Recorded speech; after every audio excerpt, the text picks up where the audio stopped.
சென்னை வில்லிவாக்கத்தில் சரித்திர பதிவேடு குற்றவாளியான உதயா என்கிற உதயகுமார் வில்லிவாக்கம் காவல் நிலையத்தின் பின்புறம் வெட்டி படுகொலை செய்யப்பட்ட சம்பவம் அப்பகுதியில் அதிர்வலைகளை ஏற்படுத்தியுள்ளது.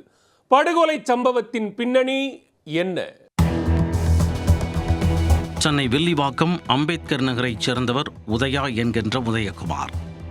பிரபல ரவுடியான இவர் மீது வில்லிவாக்கம் ICF காவல் நிலையங்களில் கொலை உட்பட பல்வேறு வழக்குகள் நிலுவையில் உள்ளன. இந்நிலையில் வில்லிவாக்கம் கம்மவர் நாயுடு தெரு அருகே தனது நண்பர்களுடன் ரவுடி உதயகுமார் மது அருந்திக் கொண்டிருந்தார். அப்போது 2 பைக்குகளில் பயங்கர ஆயுதங்களுடன் வந்த மர்ம கும்பல் உதயகுமாரை சுற்றி வளைத்தது. இதை பார்த்ததும் உதயகுமாரின் நண்பர்கள் தப்பி ஓடிவிட்டனர்.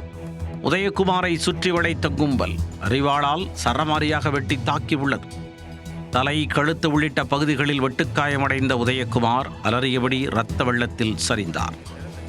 தகவல் அறிந்து வில்லிவாக்கம் போலீசார் சம்பவ இடத்திற்கு விரைந்து வந்து உயிருக்கு போராடிய உதயகுமாரை மீட்டு சென்னை கீழ்ப்பாக்கம் அரசு மருத்துவமனைக்கு அனுப்பி வைத்தனர். அங்கு தீவிர சிகிச்சை அளித்தும் பலனின்றி நள்ளிரவில் உதயகுமார் பரிதாபமாக உயிரிழந்தார்.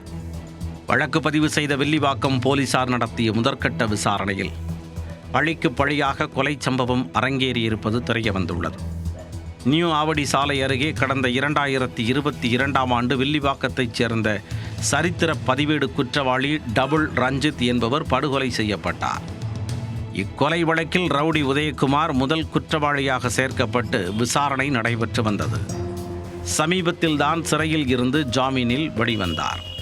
டபுள் ரஞ்சித்தின் இந்த கொலைக்கு பழிக்கு பழியாக மர்ம கும்பல் உதயகுமாரை கொலை செய்திருக்கலாம் என்ற கோணத்தில் போலீசார் விசாரணையை முன்னெடுத்துள்ளனர்.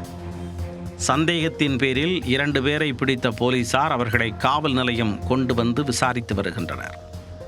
கொலையாளிகளை ஒட்டுமொத்தமாக பிடிக்க 3 ஆய்வாளர்கள் தலைமையில் தனிப்படை அமைக்கப்பட்டு தீவிர தேடுதல் வேட்டை நடைபெற்று வருகிறது. வில்லிவாக்கம் பகுதியில் தொடரும் அடுத்தடுத்து பழிக்கு பழியான கொலை சம்பவங்களால் அப்பகுதி மக்கள் அச்சத்தில் உறைந்துள்ளனர்.